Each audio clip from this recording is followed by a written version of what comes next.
Vice versa. Hi guys, good evening from Sydney, Australia. It's our first night here for Stock Smarts Australia, and I met a kababayan here who's been here for just a few years now, and I wanted to share his story to all of you. And I hope that as what you've always seen, we feature different kababayans, not just abroad but from different parts of the Philippines, so that their stories become an inspiration to all of you, kasi that's the goal, that's the heart of why we do things. We want more stories of more kababayans to be able to be an inspiration to all of you, and we really want that. That's the hope, that's the desire of all of this, that we be an inspiration to each and every one of us. So now I'm going to feature a kababayan from Sydney, Australia, who's going to share bits and pieces of his life to all of you. So tara, let's start. Yan, dito tayo. It's against the light. Okay. Hello. So, what's your name? My name is Nik. Okay, Nik. Bulan. Okay, sinabi mo rin yung full name mo. Nilagay ko lang Nik B. Okay. Oh, sorry. How in English yun. Okay. How long have you been here in Sydney? The last 3 years. Okay. But my family's resided here since, I don't know, but I've been to Australia 8 years. 8 years already. Yeah, but residing for 3 years. Okay, so how long have you been working? Full time. I just started last June this year because I just graduated. I was a working student for the last 3 years. Okay. So I was studying accounting. So you were a working student? Yes, I was. Okay, so when you were a working student, how did you budget your money? I assume that since cost of living here in Australia is high, were you able to still manage your money well? Yes. So, focusing on studies, I was just trying to maximize what I can do when I was studying. And yeah, you have to budget, like really budget in terms of food, your leisure, your rent. Okay. Rent is the one killing you. How big of a percentage of your salary was rent when you were still a working student? When I was a working student, I would say it's like about 40%. 40% of your income went to rent, huh? Yes. Okay. Because I think when I was stable enough, I was paying for my own rent. But initially, my family helped. But then when I was stable, then I started paying for my own. And then the rest of the 60%, I wouldn't budget for food, for leisure, and savings. How much of your salary went to your savings when you were a student? Parang natawa ka.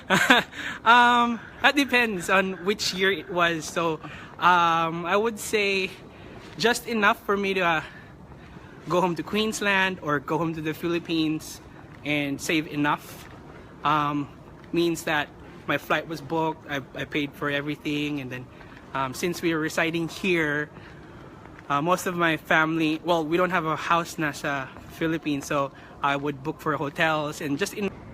Oh, there. Oh, Okay. We're We're back. See, internet connection problems are not just in the Philippines. So, pag nagrereklamo kayo na meron tayong internet connection problems, Exactly. It's not just in the Philippines. It's everywhere you go. I've been to different cities, no, from the Middle East to the States. As a States, wala naman problem. Marvin's also a first world problem. But in also, yun.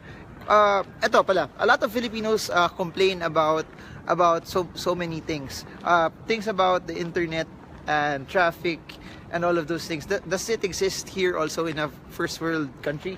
Yes, because for some time I drove, and when you say traffic in Sydney, it's like the Manila's version but a lot more subtle. But for here, it's like it's traffic. But, okay. And then it pisses everyone off. So paano nila sinasabing traffic? Paano yung Aussie accent? they curse a lot. So Okay. and then when you get tooted by the horn, that means na someone beeps the horn to you. Parang they're so bloody mad. Na. Okay. Yeah. Bloody mad. Di ba British yung blood?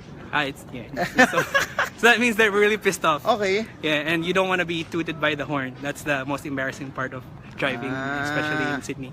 Okay, going back to our topic.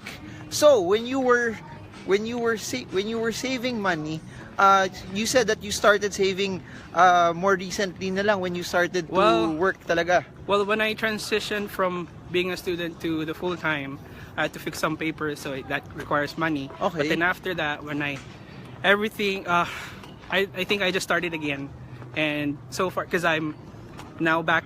No, I'm now in a full time job. That means everything is full time now. So what I got before as a student now, like it's at least double. But it doesn't stop there. So maybe the rent's reduced for like at least come down to 33%. Okay. Exactly 33%. But that means that I'm sharing now with a flatmate. But you have your own house. Like you manage your own house now. And Okay. unlike when you're a student here as an international student, you pretty much just get a room and survive with what you have for the week. And then now it's just the full-time life. Okay. Yuppie. Dali lang. I'll check if I'll drop something. Okay, let's continue. So, what do you think is the difference between the spending habits of Filipinos here compared to the spending habits of Filipinos in different countries or even in the Philippines? I don't know. Do they spend more here, or is it just the same? Or because things are easier here, you can work harder, then you can buy other things that you want? Yes. In my case, I wouldn't say that. I guess because it came with all the saving and all the budgeting, I only shop in the most wisest way, wherein like I go to the factory outlets, etc. But I think Filipino culture, because of the affordability, everyone just wants they can get what they want, and then you can work hard for it, and then you can still get pretty much what you want, I guess. So, if there's a percentage that you suggest Filipinos abroad to save per month, how much would it be, or what percentage of your money would it be? I mean, For people your age, with love life, no love life. no love life. Not looking for love life. Could be, depends That's- if the love life can help your career as well. But no budget for dates. There is now. There is now. Before you try to like just squeeze in. Sorry I guys, dark portion ako, may team ako, so kung invisible ako dito because it's dark. Okay.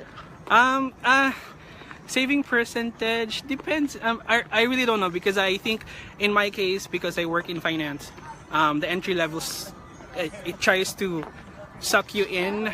Not unlike the medical field, where most Filipinos are popular, Okay. working at like nurses. Okay. They get bigger salaries twice as mine, but I don't know how they do it. But in my case, I get a bit of enough, I guess. Like maybe if I pay 33% of my rent, 33% goes to my savings, and the other 30%.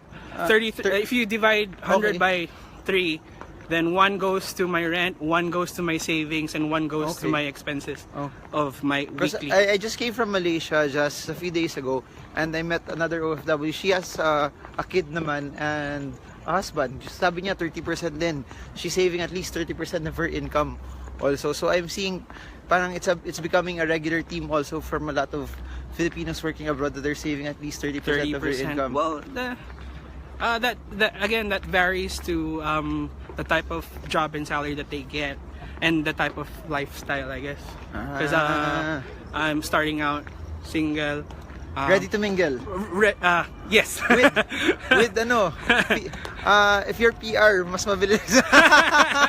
Mas madali daw. Everything gets easier if you're a resident. Okay. But yeah, so I think it depends on the life. You have family that also is a case-to-case basis. So yeah. What's your take on Filipinos and immediate gratification? What do you believe? Immediate gratification or can you simplify delayed? that in- Immediate gratification is you have the money now, you spend everything, or delayed gratification, you save don't now you and don't then you spend don't later. oh you save now, invest it, and then enjoy Ako, later. I'm both ways eh. You're both ways. Before. So nasa iyo na lahat. No. Ladies, Well, please listen. Wait. Okay. I spent before when I didn't have the money, and then I learned from that. Bala. Now I don't spend when I have the money. So that means that I think I'm more wiser with my money now. Okay, so from the time you started studying and working here, what's 3 money lessons that you've learned? that money you lessons. that you can I guess encourage people Save with. for the rainy days. Save for the rainy day. Okay. Yeah, and then if you have bills, make sure you prioritize your bills. Make sure you prioritize your bills. Yeah, and Ayan, we're back again. we're back again, We're back again. Okay. live. Okay. Welcome to Sunrise. Number 3. Tip 3.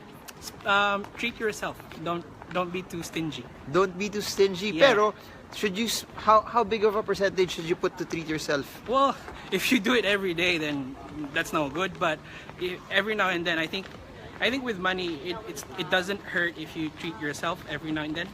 And if you like something, you can save up for something. But you know, again, in the Chinese proverb, too much of a good thing is also not good. Okay. Yeah. What's your take on getting into debt?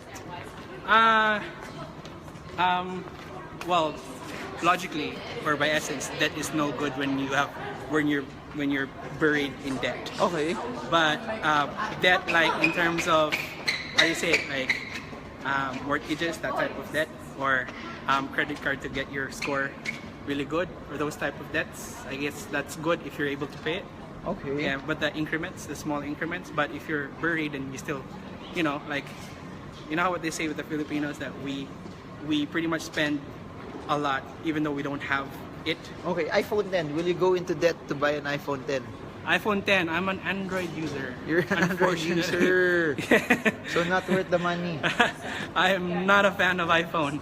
Okay, okay. Sorry, sorry for the iPhone Okay. users out there. Yeah, that's it I guess. Any parting words for any of our kababayans out there? Anything that you want to part them with? Be happy. I guess listen to this guy right here. No. It's a privilege to be with him. Thanks to his brother. I'm really good friends with his brother. Speaking of someone who's single, boom! Most bachelor of them all. Patay! Yeah. Patay! Put him in the bachelor. Okay, Anyway, bye 55 users, that's 55,000 that's it now. Okay, thank you so much to all of you guys. I hope you guys learned a lot from his story. Again, it's not just about hearing my story, but about hearing different Filipinos out there and how they're making their way towards financial freedom. So that's it for now from Sydney, Australia. See you all again tomorrow.